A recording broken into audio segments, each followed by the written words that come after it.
Halo semuanya, bagi sama gue Luis di Kenain Tech ID. Nah, jadi di video kali ini gue pengen bisa dibilang sharing soal topik PC versus laptop yang tidak pernah habis. Dan mungkin ini bakal selalu jadi kegalauan kalian waktu kalian pengen decide untuk beli PC maupun laptop gitu. Gue bisa dibilang udah menggunakan desktop PC gue selama sehari-hari, mungkin udah sekitar 5 tahun terakhir untuk kerjaan gue kayak ngedit, bikin foto, bikin postingan, bikin thumbnail, sama main game pun gue pakai desktop PC gue. Dan gue bisa mengakui bahwa beberapa tahun terakhir itu perkembangan hardware bisa dibilang cukup pesat terlepas dari mining dan segala macamnya.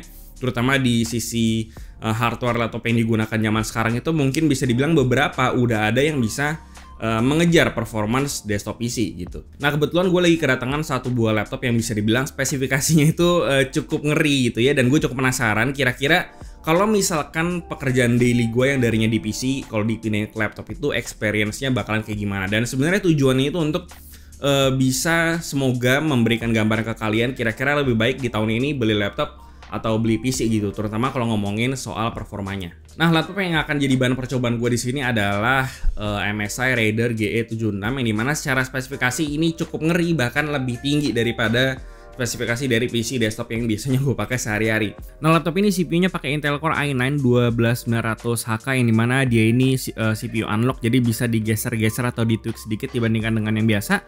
Lalu untuk VGA card di sini pakai RTX 3080 Ti 16GB dan berhubung ini udah pakai platform baru, jadi untuk interface-nya dia sudah menggunakan PCIe Gen 4 x 16 ini mana bandwidth-nya 2 kali lipat dibandingkan dengan Gen 3 yang sebelumnya. Lalu di laptop ini ada yang namanya Discrete Graphics Mode dan juga MSI Hybrid Graphics Mode. Ini mana bisa dibilang ini kayak semacam kemampuan switching antara IGP dan juga discrete GPU biar rasio performance dan juga efisiensi dayanya bisa lebih optimal.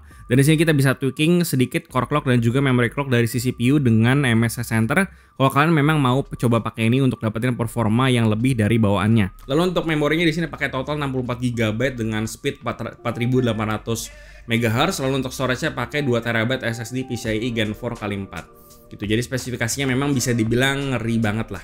Cuma memang dengan spesifikasi PC gue yang lebih rendah, sebelumnya tuh gue nggak mengalami yang namanya problem waktu gue lagi ngedit maupun lagi main game. Jadi bisa dibilang sebenarnya gue cukup puas-puas aja dan sebenarnya nggak ada masalah. Dan gue pengen tahu aja kira-kira dengan laptop yang spesifikasinya lebih tinggi kayak gini, itu kira-kira bisa menawarkan experience yang seperti apa sih, kurang lebih kayak gitu. Jadi di sini sebenarnya gue cuma akan bahas soal experience-nya doang, kira-kira transisi dari pindah ke PC terus ke laptop itu kurang lebih bakal seperti apa. Karena seperti yang kita semua tahu bahwa laptop ini poin plusnya adalah dia ini bisa dipakai secara portable. Mau kalian bawa ke kantor, mau ke cafe, mau ke rumah teman kalian, itu semuanya bisa banget. Sementara kalau di PC ya nggak bisa lah, atau bisa dibilang sebenarnya PC bisa aja dibawa keluar, cuman ribet banget gitu bawa monitor dan segala macam. Oke, jadi metode yang akan gue lakukan ini adalah gue akan menggunakan laptop ini pure tanpa tambahan peripheral lain kayak speaker, keyboard, monitor dan segala macam. Jadi bener-bener bakalan pure pakai laptopnya doang yang ada di situ gitu. Dan paling peripheral yang gue pakai itu cuman mouse doang karena gue nggak mungkin main game FPS pakai touchpad. Nah, yang pertama mungkin di sini gue akan bahas experience gue untuk kerja dulu, dan untuk software yang gue pakai itu adalah Adobe Premiere Pro untuk ngedit video.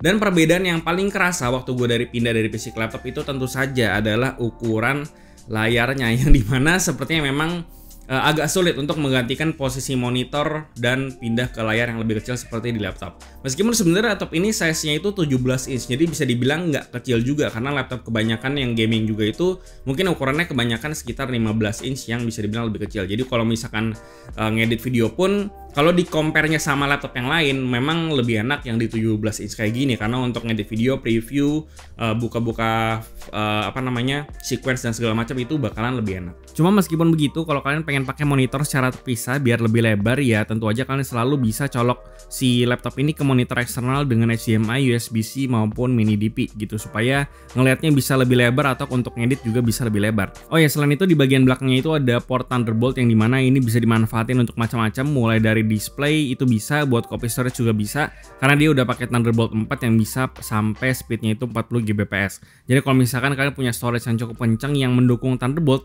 di sini bisa copy file dengan cepat banget. Lalu untuk akurasi warna, si MSI itu klaim dia ini 100% Adobe RGB, cuman karena berhubung gue nggak punya alat kalibrasinya, jadi gue nggak bisa ngetes apakah ini bener akurat atau enggak.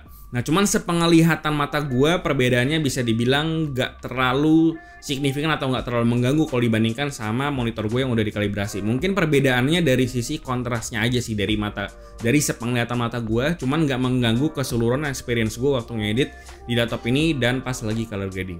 Nah, itu udah tadi soal experience-nya, dan sekarang gue akan bahas performanya waktu lagi ngedit di laptop ini.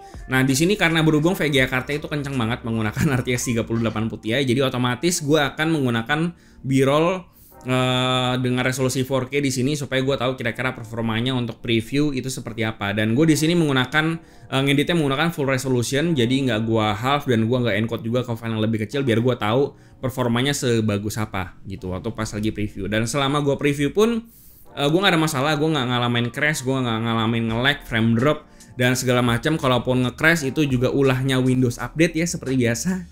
Jadi untuk preview 4K di laptop ini gue so far aman, gak ada masalah sama sekali, jadi cukup oke lah ya, bisa dibilang udah smooth. Dan untuk performa renderingnya sendiri ini yang menurut gue cukup menarik. Nah, kebetulan karena di sini software yang gue gunakan adalah Adobe Premiere Pro gitu ya, dan Adobe Premiere Pro itu untuk keperluan exporting dan juga rendering itu biasanya cenderung menggunakan performa si CPU-nya aja itu. Dan memang beberapa tahun yang lalu itu si Adobe ada melakukan update yang dimana update-nya ini mengizinkan kita untuk melakukan exporting atau rendering dengan menggunakan CPU yang dibantu oleh IGP gitu. Jadi kebetulan karena si laptop ini menggunakan i9 12900HK yang punya IGP-nya yaitu Intel Iris Xe, jadi otomatis kita bisa menggunakan hardware encoding.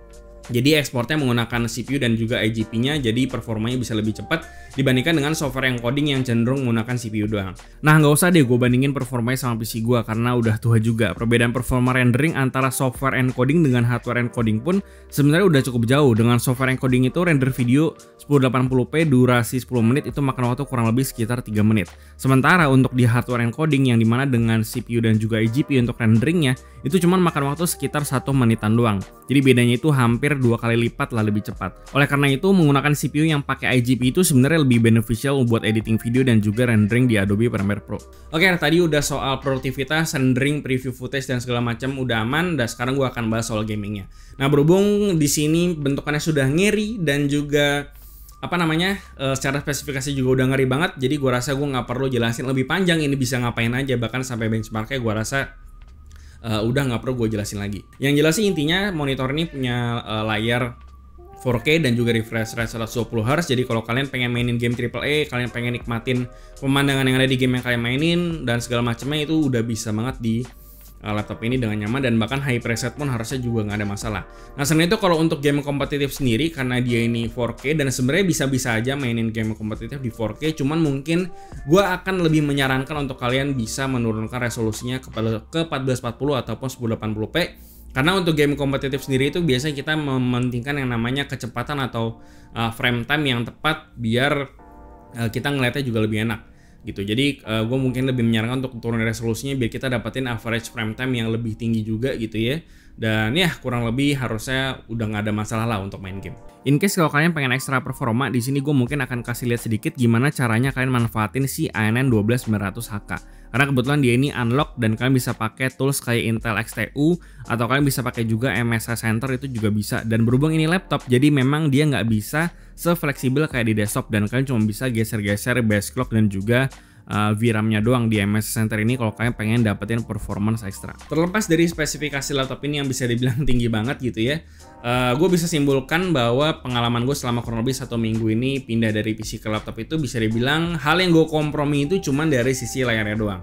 Selebihnya kalau ngomongin soal fungsionalitas dan performa, gue rasa laptop-laptop zaman sekarang udah bisa bahkan menjadi barang substitusi dari desktop PC gitu, dan bahkan udah kencang-kencang juga performanya kayak laptop ini. Selebihnya sebenarnya tinggal menyesuaikan aja pilihan laptop apa yang cocok sama kebutuhan kalian gitu. Dan kalau misalnya kalian keperluannya untuk editing video dan menggunakan software Adobe Premiere, mungkin bakalan lebih gampang milih laptop karena biasanya laptop itu udah datang dengan integrated graphics gitu. Jadi kalian bisa menggunakan hardware encoding biar renderingnya itu bisa lebih cepat. Nah, paling kalau misalkan kalian membutuhkan atau kalian juga mempertimbangkan yang namanya portabilitas, menurut gue laptop juga lebih beneficial. Karena meskipun kalau ngomongin laptop yang ada di belakang gue ini, meskipun dia dimensinya besar dan berat, dan kalau misalnya dibawa kemana-mana pun juga bisa bikin pegel pundak kalian gitu. Tapi setidaknya kalau kalian punya pekerjaan yang sangat-sangat urgent dan perlu dikerjain di luar, laptop ini setidaknya masih bisa dipakai di luar daripada menggunakan desktop PC. Dan tinggal kalian cari colokan, kalian kerjaan kalian dan udah beres gitu. Dan ya itu kurang lebih pembahasan gue ya soal PC dan juga laptop di tahun 2022 ini. Semoga bisa memberikan insight buat kalian dan kalian gak bingung lagi kira-kira pilih yang mana. Dan kalau misalnya kalian punya pertanyaan dan komentar atau pendapat lain soal topik ini, silahkan kasih komen di bawah. Dan jangan lupa untuk follow semua sosial media kami di Facebook dan juga Instagram. Join komunitas kami juga di Instagram, di Discord dan juga Line Open Chat. Semua linknya ada di deskripsi. Yang terakhir jangan lupa untuk subscribe. Gue Luis dari Kerenget Akadi. Sampai jumpa di video berikutnya. Dan kita juga punya TikTok dan Reels. Silahkan di follow Instagram karena di sana ada konten-konten yang berbeda dari di YouTube. Dan sampai jumpa di video berikutnya.